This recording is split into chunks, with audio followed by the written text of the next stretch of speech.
Situation sécuritaire dans le Nord Kivu, une grande délégation parlementaire tanzanienne s'imprègne depuis hier de la situation dans cette province. Elle se focalise notamment sur la mission conjointe Forces armées de la République démocratique du Congo, MONUSCO. Ces élus sont à Béni avec le commandant des opérations Soukola 1 et le maire ad intérim de la ville. Détail avec notre correspondant sur place, Erikas Mouissi. Au bas de la passerelle, à l'aéroport national de Mavivi, la délégation a été accueillie par le chef du bureau de la mission des Nations Unies au Congo, bureau Relais Béni Lubero, Jacob Mogeni. La délégation a conféré avec les maires en intérim de Béni et les commandants des opérations Soukola 1 sur la situation sécuritaire actuelle, caractérisée par des massacres attribués aux rebelles ougandais ADF. L'honorable Anna Abdallah, qui conduit cette délégation parlementaire dans l'objectif de la mission. Nous sommes venus pour deux objectifs. Précisément, c'est le Parlement qui a accordé cette mission au gouvernement tanzanien de participer à la FIB. À notre niveau, nous sommes rassurés de la présence de la force et du travail fourni. Deuxièmement, nous sommes venus parler avec nos frères parlementaires. Elle salue en outre les opérations conjointes menées par les forces armées de la République démocratique du Congo et la brigade d'intervention.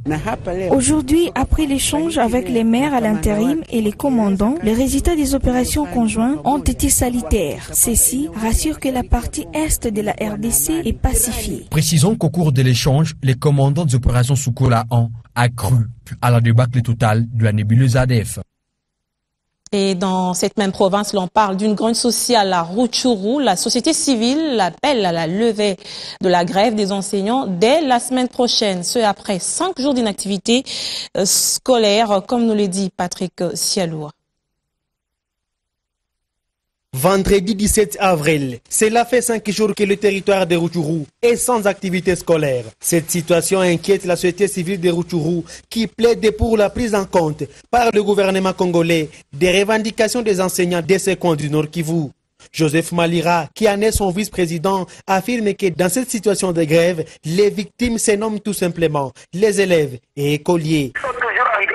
Nous sommes entrés puisque nous parents nous sommes aussi quand même offensés malgré qu'ils ont le droit de pouvoir revendiquer, mais aussi nous sommes perdants puisque après tout les parents paient la prime qui supprime quand même le salaire de l'État. C'est ainsi que nous avons abordé les démarches de nouveau avec le comité de CICO pour l'échange.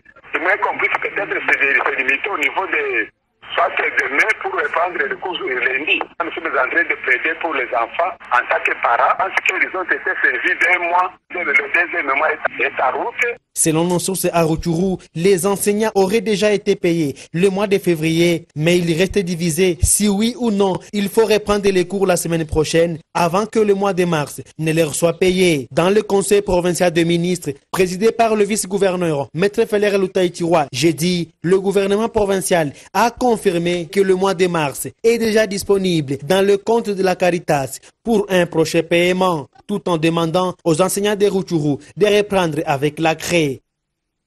Et si l'on sèche des enseignements dans le Nord Kivu, à Mbujima et au Kassai-Oriental, les nouvelles sont plutôt bonnes. Les autorités provinciales ont pris possession des écoles construites dans le cadre du projet PRIS et la cérémonie d'inauguration a été présidée par le ministre de l'enseignement primaire secondaire et initiation à la nouvelle citoyenneté.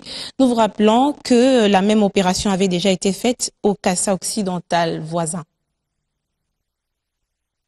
À Mbujimaï, première étape de sa tournée, le ministre et sa délégation ont été accueillis chaleureusement par la population.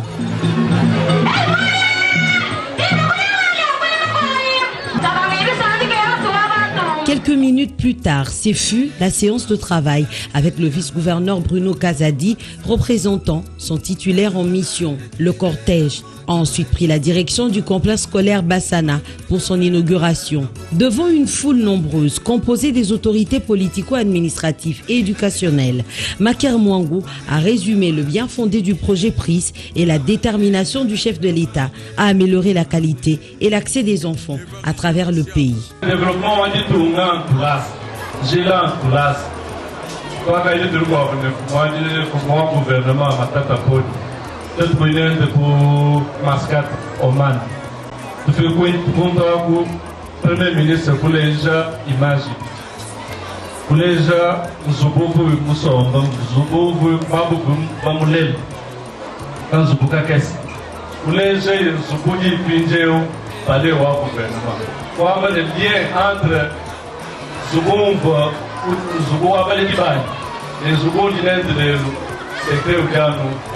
L'inauguration de ce bijou immobilier est un motif de satisfaction pour la population.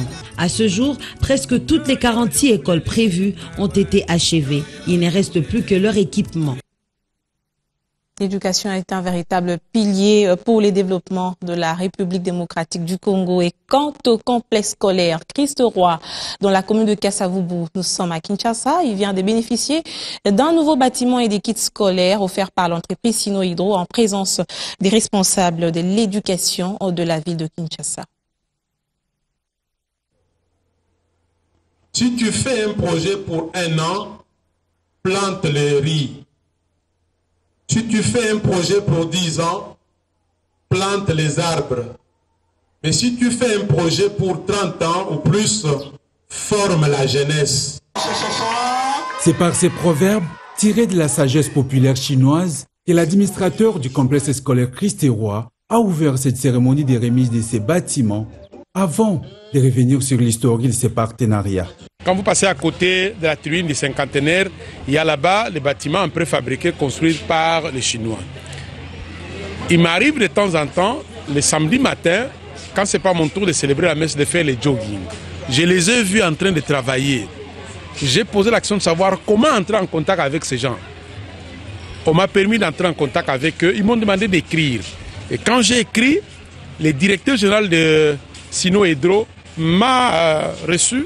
Il dit, qu'est-ce que tu veux exactement? Je dis non, je suis un éducateur. Nous avons une école de proximité paroissiale.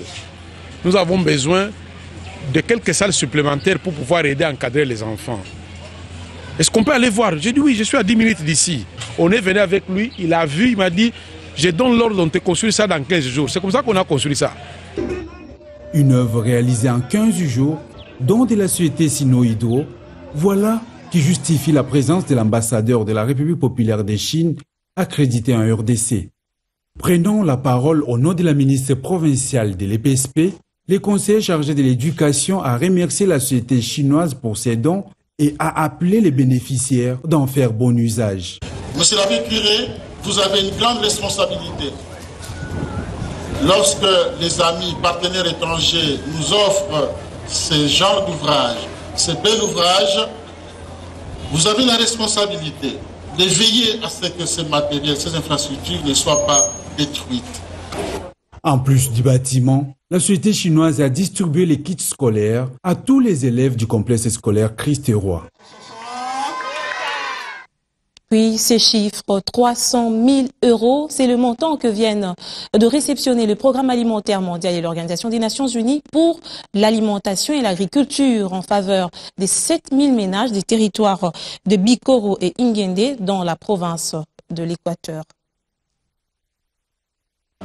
300 000 €, telle est la somme que la France vient d'accorder au Programme alimentaire mondial et l'Organisation des Nations Unies pour l'alimentation et l'agriculture afin de poursuivre le projet P4P, achat pour le progrès dans le territoire de Bikoro et Ingende à l'Équateur. Ce projet, qui va s'étendre au-delà de sa phase pilote, permettra notamment aux petits producteurs de consolider les acquis, relancer la production et produire les semences de qualité.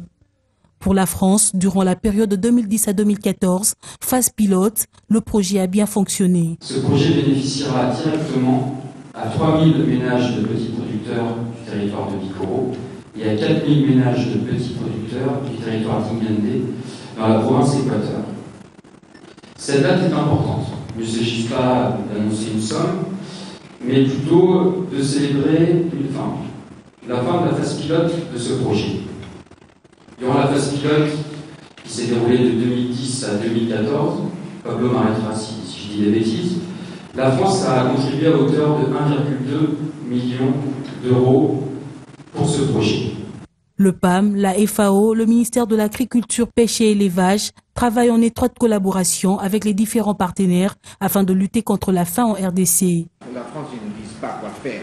On s'assoit ensemble parce qu'ils sont des partenaires. On discute de début les éléments. on regarde ensemble, c'est un partenariat.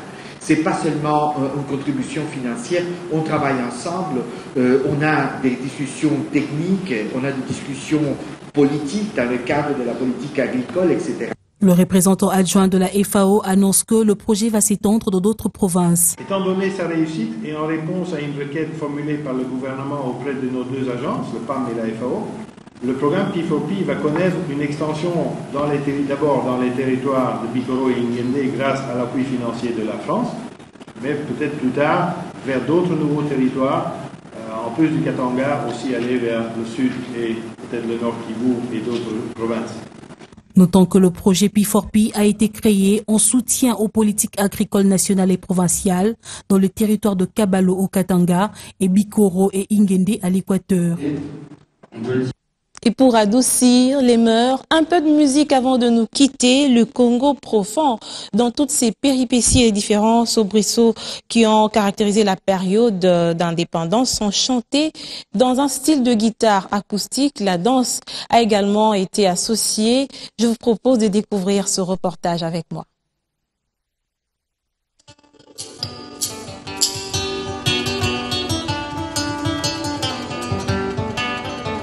Une musique et un style à la grandeur de l'événement. Virtuose de ces nobles arts, l'artiste, à travers un rythme de guitare acoustique, trace le péripétie de la tradition ancienne du Congo profond. Et pour mieux s'exprimer, il s'est doté d'un style original. Ma source d'inspiration, c'est ma tradition, c'est mon ancêtre. C'est mon ancêtre. Pourquoi mon ancêtre? J'ai dit le style que je fais, c'est les Lifutamba. Les Futamba, beat, dans le rythme de la cendre. Pourquoi les Futamba? Les Futamba, c'est la combustion de bois.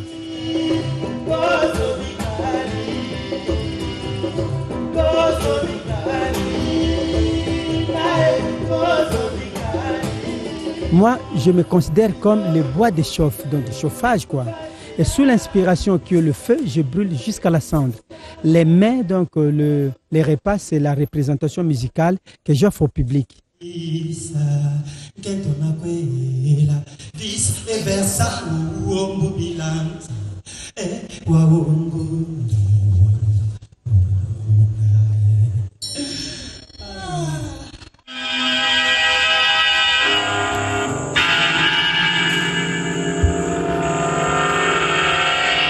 Tout comme la musique, la danse aussi véhicule des messages parfois même beaucoup plus significatifs que l'on s'imagine. Muette soit-elle, elle va bien au-delà. Moi, je m'exprime à travers les gestes. Le spectacle s'appelle Anon. Et là, je parle d'une alliance. Les accords qu'on peut signer entre deux personnes. Ces accords-là, il faudrait savoir que ces accords... savoir l'importance de ces accords-là et tout. Parce qu'à un moment, on fait des choses, on signe des accords, et il y a des moments où les gens ne savent pas l'importance des accords. Parce que ça s'essuie après. Il y a des conséquences sur ce que nous disons et tout, sur ce que nous faisons. Merci de votre amitié et à demain pour l'édition du week-end.